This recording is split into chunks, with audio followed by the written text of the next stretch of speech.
有缘人千万要注意，今天这个话题绝对是血泪教训换来的忠告。12生肖当中有4个表面看起来人去无害，实际上心肠最硬，手段最深，特别是第2个，真的让人毛骨悚然，内心凶狠到你根本想象不到。很多人一辈子吃亏，吃到怀疑人生，回头才发现，原来身边那个笑得最甜的人，正好就是这4个生肖之一。你说冤不冤？说句实话，在这个社会上混，不怕明枪暗箭，就怕笑面虎、软刀子。有些人跟你称兄道弟，背后却已经把你卖了个干净。所以啊，害人之心可有，防人之心绝对不可无。今天咱们不光要把这4个生肖扒底朝天，更要教你怎么识人，怎么避灾，怎么远离小人。尤其是第2个生肖，听完之后很多人都说，终于搞明白这些年为什么老是莫名其妙背黑锅、被算计、被陷害了。如果你不想继续傻傻的被人当枪使，如果你想在事业、感情、人际关系里站稳脚跟，那你一定要把今天的内容听到最后一个字。现在先做一件事，在评论区打下你最想要的好运祝福，比如远离小人、贵人相助、好运连连。我要发大财，这不是随便说说，这是一种许愿。宇宙会听到你的声音，留言越真诚，好运来得越快。你准备好了吗？揭晓马上开始咱们中国人对生肖的讲究，那可是根深蒂固。从小到大，看姻缘、挑日子、论性格，谁没从12生肖里找过答案？12种动物对应12种命格，有的光明磊落，一眼看穿，有的深藏不露，暗流涌动。今天要聊的这4位就属于后者，外表无害，内里藏刀。先别急着对号入座，咱们讲的是一种性格倾向，不是给谁判死刑。命格本身无好坏，关键看你怎么用。用对了是福气，用歪了就是祸端。不过话说回来，如果你身边恰好有这几个生肖的人，那你可真得打起12分精神。吃亏这种事不发生在自己身上，永远不知道疼。先讲个真实的故事给你们听。有位林小姐在公司兢兢业业干了好几年，人缘不错，做事踏实，唯独跟一个同事小美走得近。小美这人嘴甜得很，见面就姐姐长姐姐短，逢年过节还送小礼物。林小姐当她是真心朋友，什么事都跟她说。结果呢，小美在背后做了什么？偷她的方案去邀功，跟领导打小报告说她上班偷懒，甚至在同事面前暗示她人品有问题。林小姐被蒙在鼓里大半年，只觉得最近领导态度冷了，同事疏远了，心里纳闷得不行。直到有天无意间听到茶水间的对话，整个真相才像拼图一样拼了起来。你猜小美什么生肖？正好就是咱们今天要讲的其中之一。林小姐后来说了一句话，我印象特别深。这种人不拿刀子捅你，却能一步步把你逼到悬崖边，还让所有人觉得是你自己跳下去。你说这毒不毒？手段一点比电视剧里差。这就是现实。有些人天生心思缜密，善于伪装，但动了坏念头，你根本察觉不到。等你反应过来，局面早就不可挽回了。好，铺垫够了，接下来咱们正式进入主题，一个一个剖析这4个心肠最毒的生肖，看看他们到底怎么在人群里翻云覆雨，又是怎么在关键时刻露出那让人心寒的真面目。第一个要说的就是属蛇的人。坦白讲，把蛇排在这里，很多人一点都不意外。光看这个动物的形象，冷血、蜿蜒，藏在暗处，一副随时准备出击的模样，就够让人后背发凉了。属蛇的人最大的特点是什么？动声色，却心思最深。你仔细观察身边属蛇的朋友，不管男女，他们说话从来不多，但你总觉得他们什么都看在眼里，记在心上。你跟别人聊天，他坐在旁边安安静静，看似漫不经心，实际上你的每一句话，每一个表情，每一个小动作，他都在默默分析。他们从不急躁，从不轻易表态。为什么？因为他们太清楚了，话多的人容易露馅，冲动的人容易吃亏。他们要做的永远是让自己站在最有利的位置，静观其变，伺机而动。有朋友跟我讲过一段亲身经历，他当初跟一个属蛇的哥们合伙创业，两人感情铁得不得了，同甘共苦，吃泡面熬夜都觉得值。白天跑业务，晚上做企划，连睡觉都轮班守店，真是肝胆相照。后来公司慢慢有了起色，开始赚钱了。属蛇的这位兄弟呢，表面上一如既往，甚至还常说咱俩是命运共同体这种话，但背地里早就开始动手脚了，私下签了新投资人，用各种手段把朋友的股份悄悄稀释。等朋友发现的时候，白纸黑字全签好了，一个字都改不了。打官司也打过，但人家从头到尾波澜不惊，连一句道歉都没有。朋友后来跟我说了一句话，我至今记得清清楚楚：属蛇的人不出手则已，一出手就是致命的。你还在讲义气的时候，人家棋局早就收官了。说句公道话，属蛇的人确实聪明，他们善于隐藏，懂得进退，在职场上容易出头。但正因为太聪明，太会保护自己，有时候就变得冷酷无情，甚至心狠手辣。他们不会当面撕破脸皮，却能在你背后织一张天罗地网，等你自己一头栽进去。他们清楚什么话该说，什么事该做，什么时候该忍，什么时候该狠，而这一切外人根本看不出来。再说感情方面，属蛇的人也不是省油的灯，爱你的时候真的愿意掏心掏肺，为你放下所有戒备，但爱了，转身比谁都果断，不吵不闹，不藕断丝连，干干脆脆切割的一干二净，好像你从来没出现在他生命里。所以很多跟属蛇的人分过手的人，都会有巨大的心理落差，前一秒还深情似海，后一秒就形同陌路。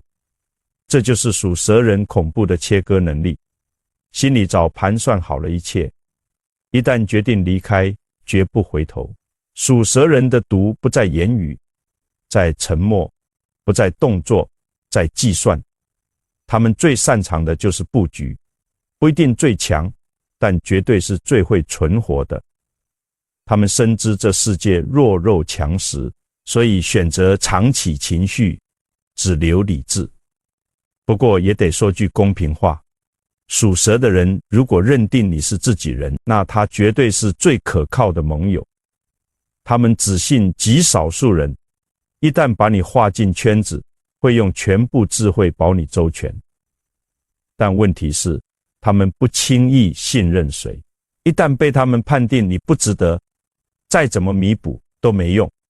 他们的情感不靠眼泪打动，而是靠忠诚、利益和结果来衡量。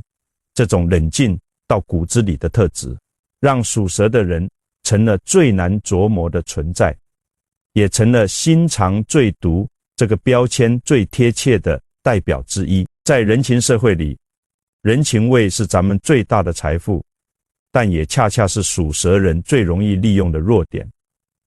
他们表面笑脸迎人，内心冷若冰霜，可以陪你喝酒聊天，却绝不让你走进他的心。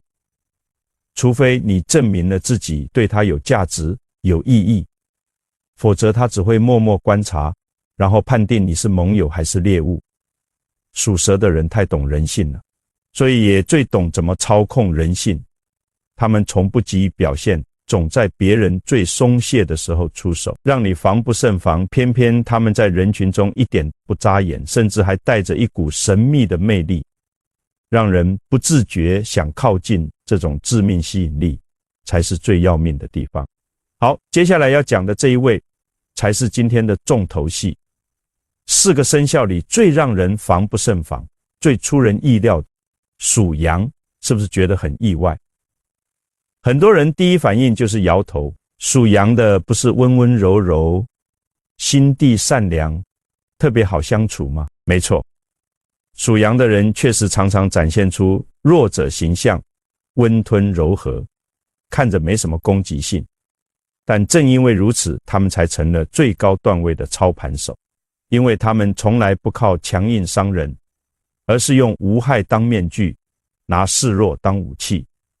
当你信以为真，卸下防备，倾心靠近之后，他们再不声不响地把你推进深坑。属羊的人是12生肖里最会演的，他们特别擅长制造人设，非常懂得营造受害者氛围，一出场就自带楚楚可怜的气场，说话轻声细语，表情楚楚动人，让你不知不觉放松警惕。但你一旦真心对他们好，反而会被他们吃定。他们会习惯性的索取，打着我们是朋友的旗号，让你退再退，到最后你才发现自己被掏空了，被利用了，而对方从头到尾只是在打自己的算盘。现实生活中，属羊的人经常被当成受害者，但你细细观察就会发现，他们身边的人总是一个接一个陷入麻烦，替他们背锅，替他们擦烂摊子，替他们承担后果。他们从来不会明着要求你做什么，但就是用那种我真的没办法了，我好委屈的姿态，让你心甘情愿的往前冲。有个网友分享过她属羊闺蜜的事。大学同班时，这位属羊的姑娘总是一个人缩在角落，一脸孤独忧郁，别人看不下去，主动去关心她，陪伴她，甚至帮她挡了好几次学业上的麻烦。结果几年下来呢，属羊的这位同学不仅爬上了系学会的位置，还在背后到处说她坏话，说她爱出风头，心机重，而她自己反倒变成了全班眼里的问题人物，最后甚至被孤立。她说自己从头到尾都没看穿对方的手段，人家一边扮可怜，一边在暗中布局，每一步都走得滴水不漏，所有的委屈都是精心包装的剧本。你以为属羊的人没心机，人家最懂的就是怎么包装自己。他们不会大张旗鼓的攻击人，也不会正面硬刚，但他们深谙如何操纵同情心，用软刀子寸寸的割。属羊的毒就在这里，靠外力，借你的善心来达成目的。很多人对属羊的心生怜悯，觉得他们容易被欺负，容易受伤，殊不知他们非常清楚如何在弱者身份中攫取最大利益。感情里，他们是最常说我为你牺牲了多少的人，可你认真一想，真正付出的往往是你自己。职场上也一样，事情没做好，他们先诉苦，压力太大了，我太紧张了，逼得上司不好意思追责。更可怕的是，他们还精通一哭二闹三上吊那套，一边让你心疼，一边让你内疚。时间久了，你就成了被情绪绑架的对象。你有没有碰过这样的朋友？永远说自己过得不好，永远有一堆烦恼、抱怨、问题。每次你伸出援手，他们只会吸走你的精力和资源，完全不懂回报。偶尔你说一句逆耳忠言，他们立马摆出受伤的模样。你太冷血了，你根本不懂我。明明你是出于好心，反倒被反咬一口。这就是属羊的毒，情绪操控。他们太会拿捏人心了，清楚你怕被说冷漠，怕伤害别人，怕被误解成坏人，所以就用柔弱、退让、泪水来牵着你走。你对他们越好，他们越不满足，甚至觉得理所当然。一旦你不顺着来，马上变脸，让你背上沉重的心理负担。很多人被属羊的人耗到身心俱疲，最后离开时还被贴上狠心绝情的标签。更值得警惕的是，属羊的人不只擅长操纵一对一关系，在群体中他们也很会挑拨离间。他们不直接得罪人，而是用暗示、影射的方式悄悄影响别人对你的看法。比如不会直接说你坏话，但会在旁边叹一口气。我也不知道他是不是故意的，可能他就是那种人吧。这种模棱两可的话，说者装无辜，听者却入心，一传十，十传百，你的名声就这样被毁了。他们擅长在冲突中扮演中立者，表面劝和，暗中添油加醋，表面不选边，实则早就动了手脚。他们知道自己看着弱，所以更懂得利用这一点隐藏真实目的，在暗处操控全局。这种心思缜密、情绪手段高超的特质，让属羊的人成了最让人防不胜防的情绪操控大师。不过话说回来，属羊的人并非生来就是坏人，他们只是太懂得用软的方式保护自己，达成目标。如果愿意正面表达需求，不玩心理战术，其实他们可以成为很好的朋友。同理心强，情绪敏锐，体贴入微，只是这些能力一旦用在控制别人上，就变成了心肠毒的负面标签。如果你是属羊的，不必自责，但请想一想，你有没有习惯用受害者姿态处理问题？有没有在别人身上寻求情绪寄托？有没有因为对方不顺你心意就冷暴力、翻脸？如果有，不妨调整方式，学着用正面沟通和实际行动来维系关系，别总靠博取同情。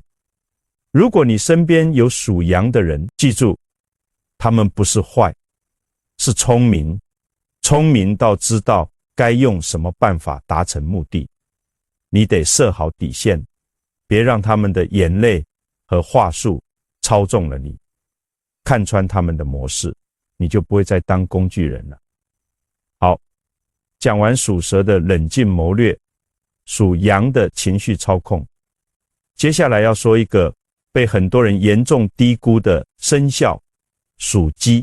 对，你没听错，就是属鸡。很多人压根不会把心肠毒这3个字跟属鸡联系在一起，毕竟大家对属鸡的印象无非是嘴巴利索，爱说话，干净利落，稍微有点小计较。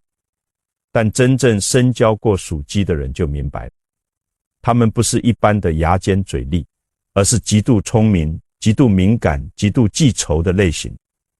一旦你得罪了他们，不管是大是小，他们全部刻在心里，表面照样笑呵呵，背地里早就想好了怎么给你好看。属鸡的人有一个非常鲜明的特点，极度好面子，他们对自己的外在形象看得比命还重。哪怕你只是随口一句玩笑，只要让他们觉得丢了面子，你就等着吧。他们会记得清清楚楚，等时机成熟，来一记漂亮的回马枪。这跟属蛇的布局不一样，也不同于属羊的情绪操控。属鸡的毒在于爱面子加爱报复，经常以牙还牙，甚至加倍奉还。我认识一位属鸡的老板，平时说话得体，穿着考究，还带点幽默感，客户都喜欢他。但只有身边的员工才知道他有多记仇。有次开会，一个年轻人无意间顶了他一句，说他的方案太保守，跟不上时代。他当场没发火，还说很好年轻人有想法。结果会后没3天，那员工就被调去了最偏远的分部，理由还冠冕堂皇，历练一下，磨磨信信。后来有人听到老板私底下说，年纪轻轻口气这么大，让他去冷静冷静，看还能嚣张到几时。属鸡的人就是这样，看似若无其事，心里早就判了你的刑。他们不会像属蛇那样悄悄设局，也不会像属羊那样哭天抹泪，而是在某个你意想不到的时刻精准打击，让你措手不及。他们为什么这样？说穿了，属鸡的人自尊心极强，优越感也极强。别看他们平时风趣幽默，内心非常在意自己的位置和排名。他们希望自己是团队里最亮眼的、最被认可的那个，容不得别人抢风头。所以你要是在公开场合让他们下不来台，或者在工作中表现得比他们出色太多，他们嘴上可能恭喜你，心里早就不爽了。更可怕的是，属鸡的人特别爱计较。你欠他一个小忙，一次没回的消息，一句无心的轻慢，他都记得一清二楚。你可能早忘了，他却会在某个节骨眼上突然翻旧账，或者在你最需要帮忙的时候袖手旁观。他们不会直接说我就是不帮你，但行动上让你明白，你当初对我不敬，现在我不欠你人情。更要命的是，属鸡的人不爱正面冲突，喜欢用巧妙的方式回击。他们善于挑时间、挑场合，让你在最尴尬的时候出丑，颜面扫地，达到一种还我公道的心理平衡。他们不一定是坏人，但绝对是记性最好的对手。你可能觉得这只算小气记仇，怎么能叫心肠毒？其实心肠毒不只是下狠手做坏事。当一个人用自己的聪明才智，出于情绪或私心去算计别人，设计别人，故意让别人难堪，那就是毒。属鸡的人还有一个经典毒点，嘴巴太毒，他们反应快，思路清，言辞犀利，常常一句话就能把人噎死。他们不是那种破口大骂的类型，而是用极具讽刺意味的话，轻飘飘一句，让你羞得无地自容，偏偏还没法反驳。特别是在他们看你不顺眼的时候，那种夹枪带棒的说话方式，真叫人又气又憋屈。比如你买了件新衣服，他们来一句，哇，你终于穿了件像样，听得像夸你，实际在嘲讽你以前穿的寒碜。或者你升了职，他们说，恭喜啊，你居然也有今天，以前我以为你就那样了。表面风平浪静，实则刀刀见血。不过话说回来，属鸡的人也不是天生要害人，他们之所以牙尖嘴利，睚眦必报，多半是因为对人对事要求太高，太执着，心里有一把尺，谁不按规矩来，他们就觉得被冒犯、被轻视，于是启动反击模式。其实他们不是享受伤人，而是太难咽下那口气。所以跟属鸡的人相处，最重要一条，千万别让他们觉得你不尊重他们，你要让他们感受到被重视、被肯定，哪怕嘴上一句你说的确实有道理，就能让他们卸下防备。反过来，你要是让他们觉得被当空气、被当笑话，那他们就会开始筹划你的难堪，而且做得天衣无缝，让你哑巴吃黄连。如果你自己是属鸡的，先别急着跳脚。属鸡的聪明才智、反应速度、社交手腕都是极强的优势，只是别把这些本事用在小心眼、暗中报复上面，否则人缘迟早跌到谷底。聪明人更要懂得高调做事，低调做人，别因为一句气话、个面子，断送了好运和好人缘。最后一位，属马。说到属马，大多数人的反应就是热情、直爽、爱自由、有个性。确实，属马的人给人感觉阳光开朗，交朋友大方，做事风风火火，但你要因此就觉得他们单纯直接，那可就大错特错了。属马的人心眼点不简单，尤其在关系处理上非常有一套，他们的毒藏得比谁都深。属马的人最擅长什么？把毒裹在糖衣里。他们不像属鸡那样讲酸话，也不像属羊那样演委屈，而是用交朋友的姿态靠近你，用热情似火的态度赢得你的信任。等你掏心掏肺的依赖他们之后，他们才会默默评估你对他有用，就继续演热情，对他没价值了，就当场抽身。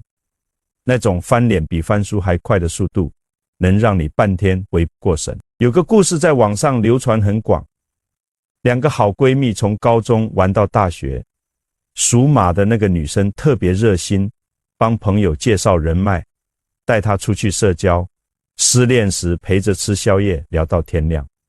朋友觉得自己真遇到了人生知己，结果某天发现自己暗恋很久的男生竟然早就跟属马闺蜜在一起了，只是对方一直瞒着不说。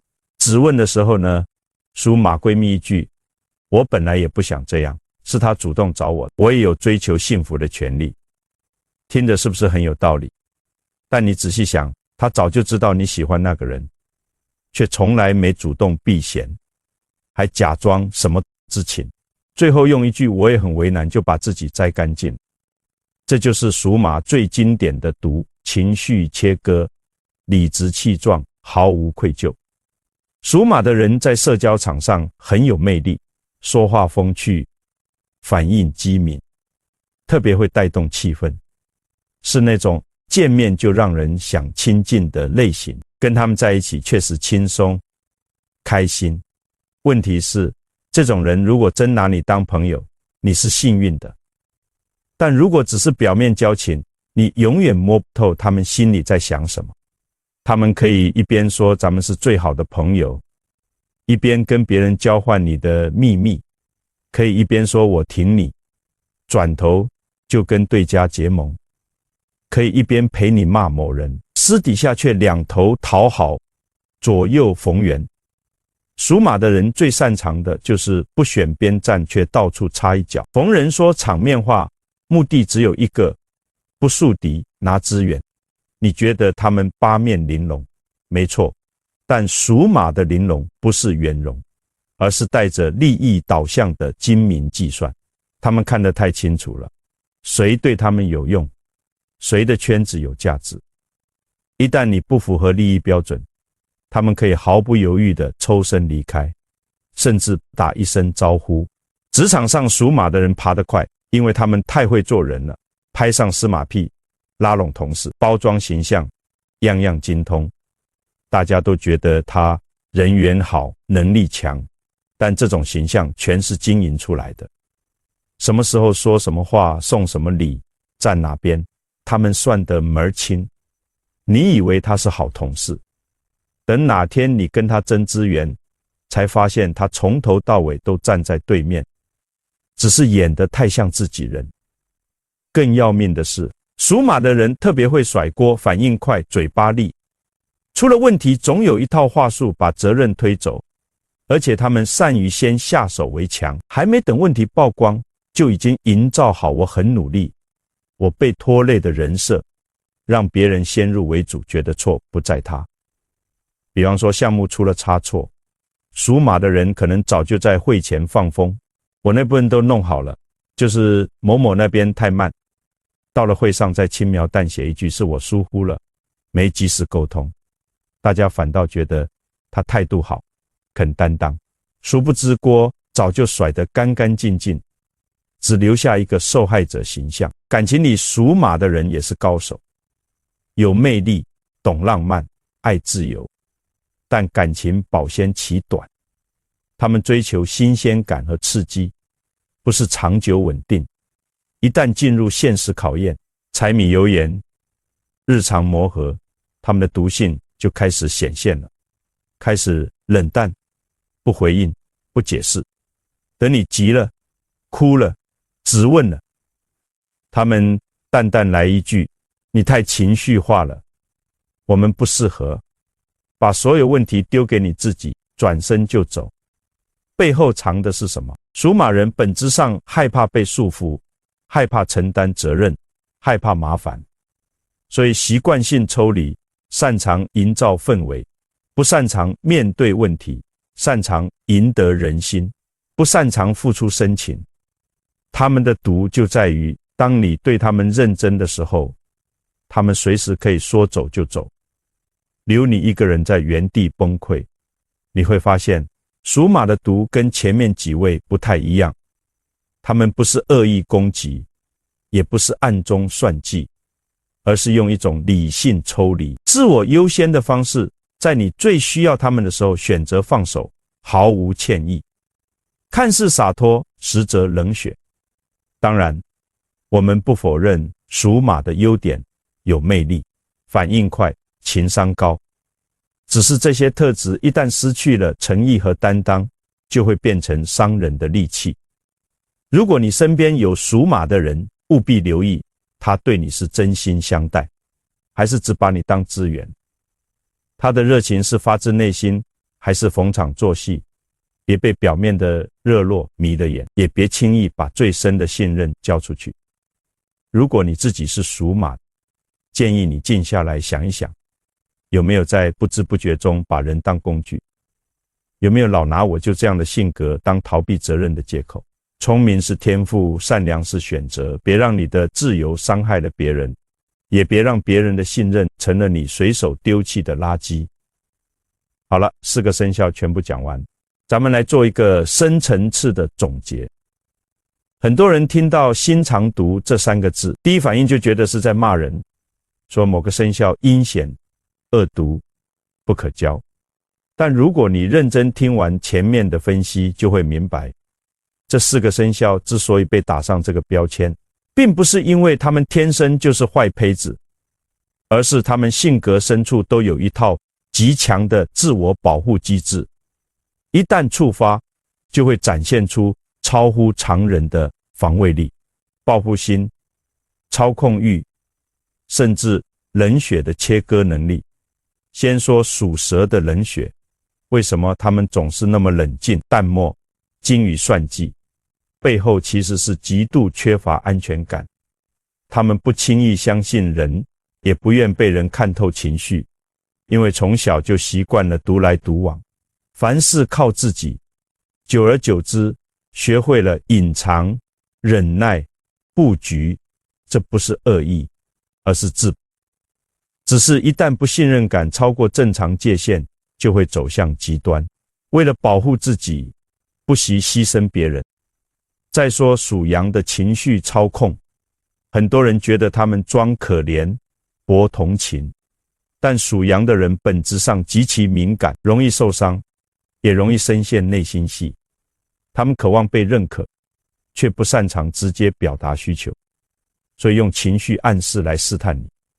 你回应好了，他们依赖你、信任你；你冷漠了、否定了，他们就觉得被抛弃，产生你对不起我的情绪。时间长了，这种模式就固化成了操控手段。属鸡的人之所以记仇嘴毒、睚眦必报，是因为活得太清醒。他们对是非极度敏感，对公平极度执着。一旦觉得被冒犯或不公，就启动反击模式。这种性格有时显得小心眼，但根源是强烈的自尊心在作祟，甘示弱，不愿低头，不能被人看扁。受到打击时，把一切记在心里，等一个漂亮的反击时机。说白了就是可以输势，绝不能输面子。而属马的人看似洒脱，实则最怕麻烦。他们讨厌被困住，讨厌复杂的情绪纠葛，讨厌处理棘手的人际关系。一旦觉得你太黏、太情绪化、太不理性，就会冷处理、断开、抽离。他们不是存心伤害你，而是太害怕自己被拖进情绪的泥潭，宁愿在你最需要的时候逃走，也不愿陪你共度难关。他们觉得这是呼吸自由，对你来说却可能是致命一击。看到这里，或许你能更理解这些所谓的毒性，其实都是内心不安、过度防御、情绪长期积压的结果。如果把人心比作一座房子，这4个生肖的房子外观或华丽，或朴实，或温和，但里面装满了防盗门。你要是闯进去没敲门，他们立刻启动反制，有的给你一记冷眼，有的给你一把暗刀，有的用笑脸让别人对付你，有的干脆转头走人，再也不回。这就是所谓的毒，不是他们主动要害人，而是你踩到了他们的雷区，触发了他们的防御系统。在命理学上，这4个生肖有个共同点，五行属阴或者喜静忌动，属蛇火，属阳土，属鸡金，属马火，4种属性都带有强烈的变化性和外柔内刚的特质，他们的外在表现常常不是真实内心，所以才容易被误判，也就更容易在相处中产生误会与伤害。误会久了，伤害多了，就演变成了毒。再来看几个现实中的案例。一家公司里，主管属蛇，下属属马，刚开始合作愉快，但渐渐下属开始自作主张，还到处说主管太保守。属蛇的主管一开始动声色，表面还笑着说年轻人嘛，给他机会。结果半年后，属马的下属被调到一个几乎没有升迁空间的部门，没人说得清是巧合还是安排，但大家心知肚明，他惹错人。再比如一个属羊的女性，跟家人相处总摆出受害者姿态，婆婆随口说一句今天菜咸了，她就闷闷不乐，好几天不说话。老公问她怎么了，她才哭着说我知道你们全家都看不起我，听着可怜。但事实上只是一句善意的提醒，她就无限放大，反过来变成全家人亏欠她。这种情绪勒索让家人如履薄冰，日子久了自然就生出裂痕。属鸡的年轻人呢，在社交媒体上非常活跃，很会讲话，粉丝一堆，但私底下对朋友的态度是谁得罪我，我就截图爆料。一旦起冲突，不是好好说，而是撕破脸式处理。这种快准狠的做法，短期内或许能站稳脚跟，但长远来看，早晚要翻车。属马的人则常常是圈子里最让人摸不透的存在。刚认识时，天天热情似火，消息秒回，聊什么都开心。但只要你流露出一点情绪需求，他们就开始已读不回，找理由，不见面，甚至直接消失。他们追求的是轻松自在的关系，一旦发现你需要他们承担什么，就像风一样散，不是薄情，是不愿意承受麻烦。其实这些行为看着毒，但换个角度想，每一个动作背后都有原因，他们并非完全无情，而是情感表达方式过于极端。这种极端往往是长期受伤后发展出来的保护壳。你能读懂这一点，就不会轻易被表面迷惑，也不会面对他们的行为时过于愤怒或崩溃。但如果你一直忽视这些特质，不设界限，不自保，那你真的很容易被玩得团团转。所以认识他们的毒，不是为了远离谁，而是为了学会怎么应对。好，接下来就是最重要的实战环节。面对这4个生肖，你到底该怎么做？总不能见到属蛇、属羊、属鸡、属马的人就绕路吧？那日子也不用过了。我们要学的是看穿不说穿，识人不伤人。更重要的是保护好自己，别成为对方毒性的靶子。首先，面对属蛇的人，你绝对不能太天真。他们脑子比你快3拍，你以为在跟他闲聊，人家已经把你性格弱点、利用价值全分析完。他们最烦什么？没价值的人黏着他们，还有情绪化的表现。所以你想跟属蛇的人和平共处，最好的方式就是保持理性，做事干净利落，不耍小聪明。你真诚、专业、有分寸，他们反而会欣赏你。但你要是在他们面前玩套路，抱歉，你绝对玩不过他们。属蛇的人一旦对你起了敌意，你不会第一时间察觉，他们不跟你吵，不翻脸，不发火，只会冷处理，绕远路，暗中布局。等你发现不对劲的时候，局早就成了。所以如果某位属蛇的人突然变得异常客气，异常安静，你要警惕了。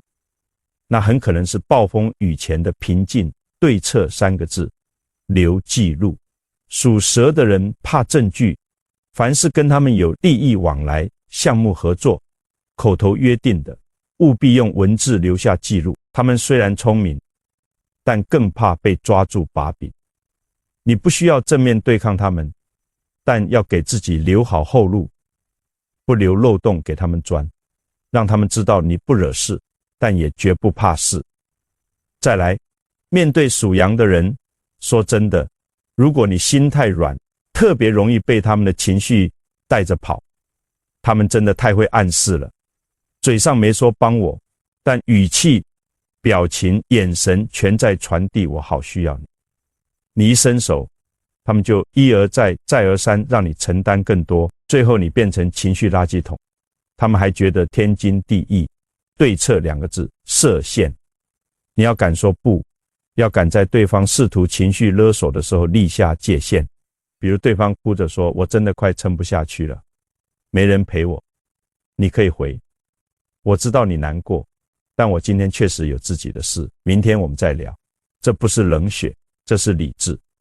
你要是一直被拖着走，只会被耗尽精力，最后你崩溃发火，他们反而说你不够朋友，典型的倒果为因。属羊的人有个很明显的模式，一开始极度依赖你，但只要你不顺他们心意，就容易情绪翻脸。你越让步，他们越得寸进尺，你越坚定立场，他们反而开始尊重你。记住，面对属羊的人，温柔没用，坚定才有效。然后是属鸡这类人，千万不能跟他们硬杠。属鸡的人思路清晰，反应快，嘴巴利，吵架方面几乎无敌。你要是在言语上硬碰硬，只有一个下场，理亏加被羞辱。他们能一边数落你，一边让你显得没水准。面对属鸡的人，最重要的就是别让他们抓到把柄。他们最擅长以理服人，而非以情动人。你不需要讨好他们，但要比他们更有逻辑。他们想挑你毛病的时候，你先自己点出来，甚至先主动道歉，他们反而没了成就感，久了也不会再针对你。属鸡的人的毒在于太在意输赢，不是一定要你倒霉，而是不允许自己输给你。所以想跟他们处好，你要学会让他们赢面子，哪怕你心里不服，嘴上也要会说话。你那方法确实比我想的周到。这一句一出，属鸡的人当场软化，关系立刻解冻。给面子不是示弱，是智慧。最后说属马这个自由派选手，属马的人最讨厌被限制、被追问、被情绪化对待。你要是逼他们表态，要求他们负责，天天追问进度，他们立马断联。但如果你用朋友式的方式相处，给他们足够的空间，他们其实很愿意为你付出。关键是让他们觉得我是自己选择靠近你的，不是被你控制的。你跟属马的人说，求求你一定要陪我，10有8九吓跑。换个说法，如果你有空，我超希望你来，没空我也理解，他们反而大概率会出现，因为这是他们自主决定的，不是被绑着的。面对属马的毒，最有效的方式就是尊重。你越不给压力，他们越愿意留下；你越想掌控，他们越跑得快。千万别把属马的人当项目管理，否则只会收获一句你太让我窒息了，不适合。然后再也找不到人。如果你正在跟这4个生肖打交道，请牢记一点，他们不是坏人，但绝不是好对付的人。心机深，情绪重，逻辑强，跑得快。如果你太容易相信人，太情绪化，太没防备，就真的容易被伤得遍体鳞伤。我们不是要你变得多精明多冷血，而是希望你能看懂这些生肖的运行逻辑，看清自己在关系中的位置，懂得设限，保持理性，学会识人。这才是在人情社会里最重要的生存法则。说到最后，咱们再做一个收尾。所谓心肠最毒的生肖，说到底并不是某些人天生就坏，而是他们藏得太深的防卫机制和自我保护策略。属蛇、属羊、属鸡、属马，4个看似不同的生肖，骨子里有一个共同点，毒在表面，在细节，不是直接，而是隐形，不是一刀毙命，而是润物细无声。我们这一辈子会遇到形形色色的人，有的阳光坦荡，一目了然，但最怕的就是那些表面亲切，实则步步为营的人。跟他们交往时笑脸迎人，妙语连珠，让你毫无戒心，关键时刻却悄无声息地把你推向风口浪尖。最恐怖的就是他们表面从来不坏，甚至还自带光环。属蛇的冷静聪慧，属羊的温柔体贴，属鸡的干练果敢，属马的洒脱有趣。但你一旦碰触他们的底线，威胁他们的利益，或者让他们觉得你不再有价值，他们就能迅速抽身，翻脸，甚至出手，毫无情面。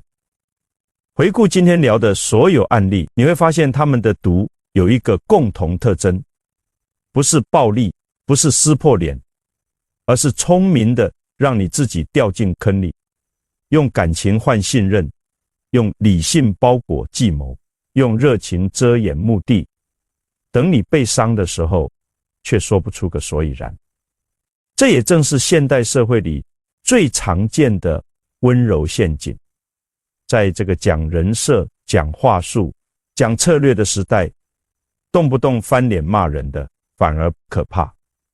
真正可怕的是，一边说着关心你，一边在背后安排退路，一边拍你肩膀，边收集你的短处，一边吃你请的饭，边设计你的退场。那我们怎么保护自己？记住3个字：别太快。别太快相信一个人说的话，别太快把底牌摊给人看，别太快把对方放进心里。特别是面对这4个生肖时，你要给他们时间考验，也要给自己空间观察，慢慢看看他们在不同人面前是否言行一致，在压力下是否冷血抽离，在利益面前是否毫不留情，同时多留意他们处理冲突的方式。属蛇的人如果突然变得格外客气，可能是已经不打算帮你。属羊的人突然不说话，不是害羞，是在累积情绪准备爆发。属鸡的人忽然对你很热情，可能是在套话取证准备反击。属马的人突然安静下来，不代表安心，而是已经打算撤退了。懂得识人是本事，懂得设限是智慧，而懂得自省是成长。这就引出最后一个重点。如果你自己就是这4个生肖之一，那更要好好反思，你的毒是不是也曾让身边的人吃过亏、流过泪？是不是无意中用了太多情绪策略、太多语言技巧、太多理性包装，把别人对你的信任当成了可操控的工具？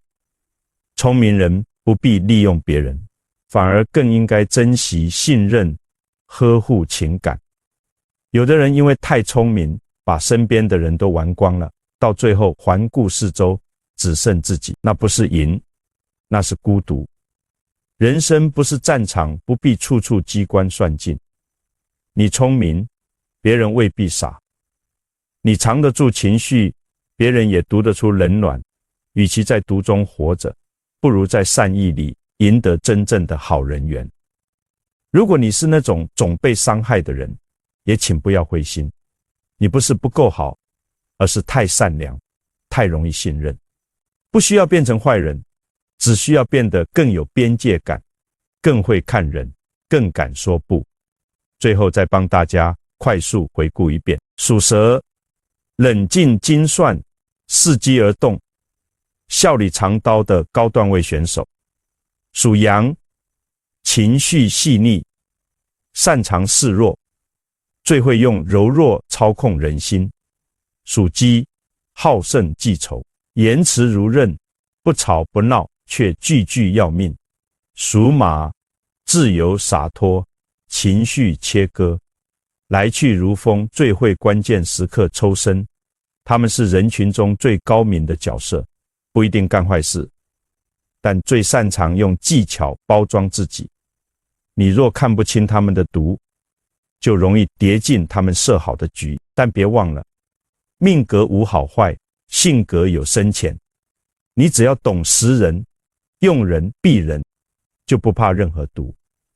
你甚至可以从他们身上学会怎么保护自己，怎么掌控局面，把他们的优点转化为自己人生的助力。人这一辈子不怕遇见毒，只怕中毒不自知。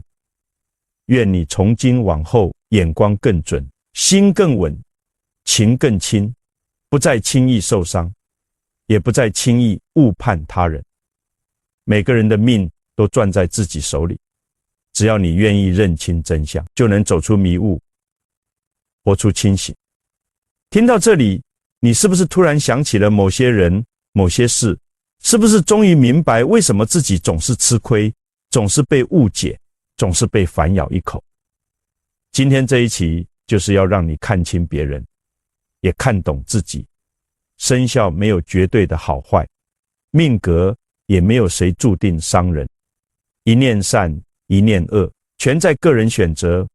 我们揭开这4个心肠最毒的生肖，不是要你排斥谁，而是要你学会在温柔的表象下也要看见锋利的边缘。